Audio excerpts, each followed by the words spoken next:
les amis, j'espère que vous allez bien. Aujourd'hui, petit concept spécial. En gros, toutes les 3 minutes, la vidéo recommence. Comme si de rien n'était, sur un sujet complètement différent. Comme si j'étais un psychopathe. Et voilà. Du coup, j'essaye un peu de vous faire des concepts en espérant que ça vous fasse kiffer. Et si vous sautez la vidéo et vous voyez que je parle de quelque chose de complètement différent, et ben non, vous êtes pas fou et la vidéo elle bug pas, c'est juste le thème de la vidéo. Mais comment dire, comme vous aurez sauté l'introduction pour certains, vous aurez pas la référence. Du coup, c'est pas l'eau. C'est pas l'eau, c'est pas l'eau. Les amis, premièrement, on va parler de nourriture. Les amis, dites-moi en commentaire, est-ce que vous êtes team pomme ou est-ce que vous êtes team poire? Parce que il y a plein d'ennemis du peuple qui sont team poire. Mais moi les amis, je suis team pomme. La pomme c'est tellement au-dessus. La pomme, tu peux faire des compotes. En vrai, même la poire, tu peux faire des compotes. Mais bref, moi je suis team pomme.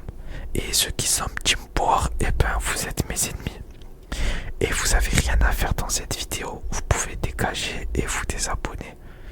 Non, je rigole les amis. Ici, pas de fitna. Ici, on est tous amis. Ici, pas de fitna fruité. Tout le monde est le bienvenu.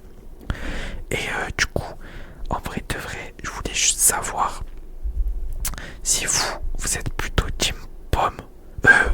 Qu'est-ce que je raconte? Si vous êtes team sucré ou team salé. Moi, faut savoir que quand j'étais petit, genre j'étais plus team sucré. Genre surtout les boissons sucrées, les gâteaux et tout. Mais en grandissant, je deviens team salé. Genre un bon hamburger, une bonne pizza, des bonnes lasagnes, un bon couscous, un bon tagine. Oh là là, qu'est-ce que c'est le bonheur. Et les amis, aussi, dites-moi, est-ce que vous aimez les sushis? Et est-ce que c'est surcoté? Parce que j'ai mangé des sushis qu'une seule fois dans ma vie. Et j'ai envie de savoir si les gens, vous êtes des menteurs ou pas. Et pareil pour le matcha. Est-ce que le matcha, c'est vraiment bon? Ou c'est juste un effet de mode? Et c'est tarpin dégueulasse et vous faites semblant d'apprécier ça juste parce que c'est à la mode et que vous avez aucune personnalité. Non, je rigole bien sûr. Salut les amis, j'espère que vous allez bien, que tout se passe bien pour vous et que votre famille se porte bien et que vous êtes heureux dans votre vie. Enfin, si tout se passe bien pour vous, c'est que oui, du coup, logiquement. Du coup, aujourd'hui, on va aborder le fait d'être casanier. Qu'est-ce que ça signifie être casanier? Être casanier, ça signifie que on est quelqu'un qui a tendance, qui a préférence à préférer rester chez lui plutôt que passer son temps dehors à faire des activités ou autre. Du style préférer rester chez lui à regarder une série plutôt qu'aller en soirée, en boîte de nuit ou je sais pas. Faut savoir que moi, depuis tout petit, j'ai été casanier. Dans le sens où j'ai grandi dans un endroit où c'est pas forcément la folie de rester dehors toute la journée. Du coup, mon enfance, elle a été bercée par plus petit les jouets que j'avais, parce que j'avais pas encore internet, j'avais rien. Faut savoir que j'avais énormément d'imagination. J'avais des dinosaures, j'avais des figurines et tout. Et je me créais des histoires, genre j'ouvrais des commerces et tout. Vraiment dans ma tête, ça allait trop vite. J'avais beaucoup trop d'idées. Et ensuite, un peu plus grand, j'ai commencé à connaître les consoles, la Game Boy, la GameCube, la Play, etc. Et du coup, je passais mes journées à jouer. Mais c'était galère parce que c'était 1 heure chacun et tous mes frères et sœurs voulaient jouer. Du coup, à chaque fois que je finissais, je devais leur laisser, logique. Et du coup, voilà. Et du coup, en grandissant,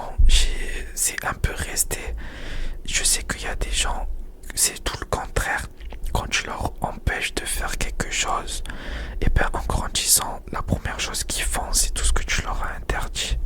Mais moi, c'est pas du tout ça, parce que je savais, j'étais quand même pour mon âge assez mature, et je savais que si mes parents m'empêchaient de sortir, c'était parce que il y avait une raison, et que dehors c'était assez dangereux.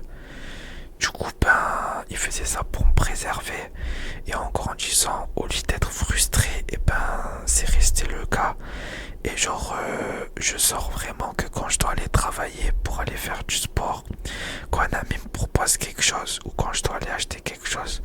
Mais sinon, honnêtement, je préfère rester chez moi, dans mon lit ou même juste chez moi, me faire à manger, même si je suis le pire cuisinier que vous avez vu. Et voilà, ce genre de choses. Salut les amis, j'espère que vous allez bien. Moi ça va très bien. Aujourd'hui on va parler du jour où j'ai arraché une perruque dans le métro. Du coup c'est une petite anecdote. Désolé du bruit de la chaise, je suis pas en train de péter, c'est la chaise qui fait du bruit.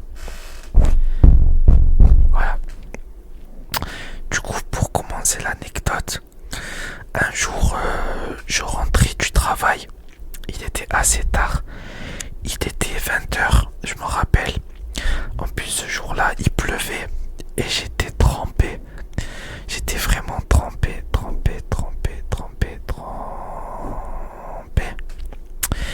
Et ce jour-là, du coup, je rentre.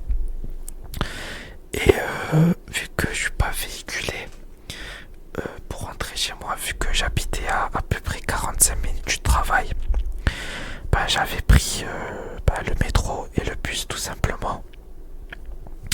Et une fois arrivé au métro, je descends. Je me rappelle ce jour-là, j'étais KO.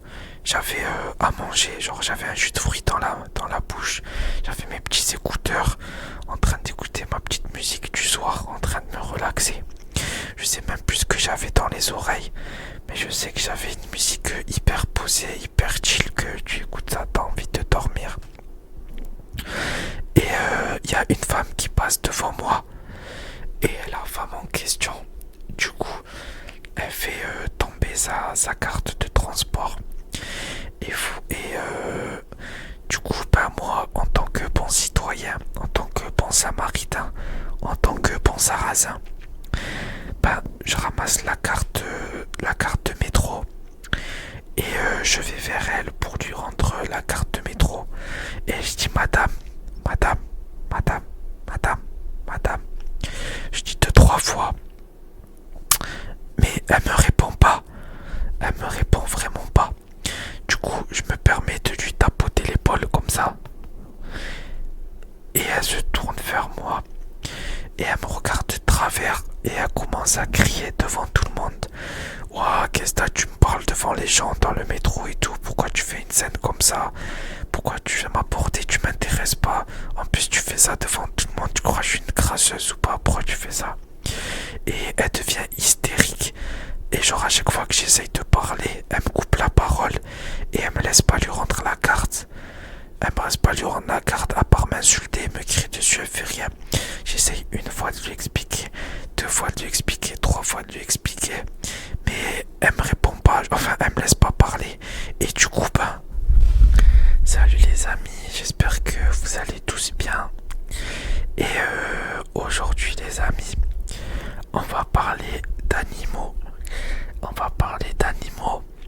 Et je vais vous raconter pourquoi j'ai peur des chiens et qu'est-ce qui m'est arrivé pour que je sois terrorisé des chiens. Enfin, en grandissant, beaucoup moins. Même si les gros chiens, je vous mens pas, quand je passe à côté d'eux, je suis pas serein. À part quand ils sont bien tenus. Mais sinon, le reste, en vrai, je m'en fous. Déjà, faut savoir que petit, j'ai jamais eu d'animaux. J'avais pas de chat, rien. Juste quand j'étais au bled, j'avais un poussin. Mais faut savoir que les poussins, ils sont pas faits pour vivre dans une maison et tout. Et mes parents, ils m'avaient confié un poussin parce que j'avais fait des caprices. Ils faisaient que de me répéter non, le poussin, tu peux pas t'en occuper. Il a besoin de sa maman, il a besoin de vivre dehors et tout. Et j'ai pas voulu écouter ma maman. Et au final, le poussin miskin, ben je l'ai tué en 2 jours. Enfin, je l'ai même pas tué. Mais je m'occupais tellement mal de lui que le pauvre poussin, il est mort. Et petit, je me rappelle, ça m'avait terrorisé. J'avais vraiment le cœur brisé. Et je m'en voulais tellement. En fait, faut savoir, je pense que je souffre d'hypersensibilité. Enfin, je suis pas sûr. Mais il y a des choses, ça m'affecte vraiment. En tout cas, les choses tristes, ça m'affecte énormément. Et petit, encore pire. Et ça m'avait choqué. J'étais grave dans le mal et tout. Je refusais de manger et tout. Et même si pour certains ils vont dire ah non c'est rien, c'est un poussin. Et ben genre dans ma tête, ben c'est la vérité. J'ai enlevé la vie à un être vivant. Et je me sentais trop mal. Et du coup après ça je me suis dit plus jamais j'aurai d'animaux. Surtout si je suis pas sûr de savoir m'en occuper parce que c'est égoïste. Et du coup en grandissant, faut savoir que dans mon quartier, il y avait un fou. Et ce fou, il avait un berger allemand. Et son berger allemand, il avait entraîné au combat. Et son chien, il attaquait tout ce qui passait. Que ce soit voiture, vélo, personne, ballon. Dès qu'il voyait quelque chose devant lui, il allait l'attaquer. Et un jour, j'allais à l'entraînement de boxe. Et le chien, il était dehors parce que son maître, quand il s'ennuyait, il laissait son chien dehors et il remontait chez lui à la fenêtre, il le surveillait. Et moi j'avais genre 500-600 mètres d'avance et il me voit et il commence à courir vers moi. Et son maître il me dit fais attention à toi, le chien il arrive. Mais il dit ça en rigolant parce qu'il savait que son chien il allait m'attaquer. Et moi je me dis que j'ai le temps de partir. Salut les amis, j'espère que vous allez tous très bien. Aujourd'hui, petite vidéo spéciale que j'ai pas fait depuis un petit moment. Aujourd'hui, ça sera relaxation guidée.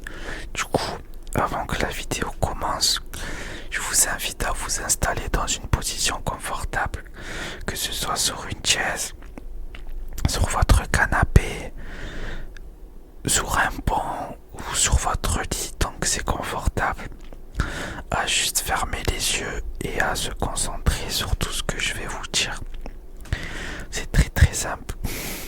Peut-être si j'ai la voix, je vous ferai même un petit montage avec une petite musique relaxante devant, en même temps de tout ce que je vous dis.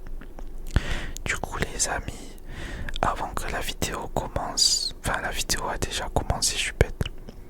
Je vous invite à arrêter de penser à tout ce que vous êtes en train de penser. Si vous avez passé une mauvaise journée, c'est pas grave, c'est terminé. Si vous avez le cœur brisé, essayez de penser à autre chose. Concentrez-vous juste sur le son de ma voix et sur toutes les instructions que je vais vous donner. Du coup, une fois que vous êtes bien installé, je vous invite à bien relâcher votre corps, bien relâcher vos bras, bien relâcher votre nuque, vraiment être installé dans une position confortable où vous pouvez vous concentrer totalement et intégralement sur le son de ma voix. Une fois que vous êtes bien installé et que vous êtes relaxé, je vous invite à prendre le temps de bien respirer, d'inspirer et d'expirer et de bien faire ça lentement.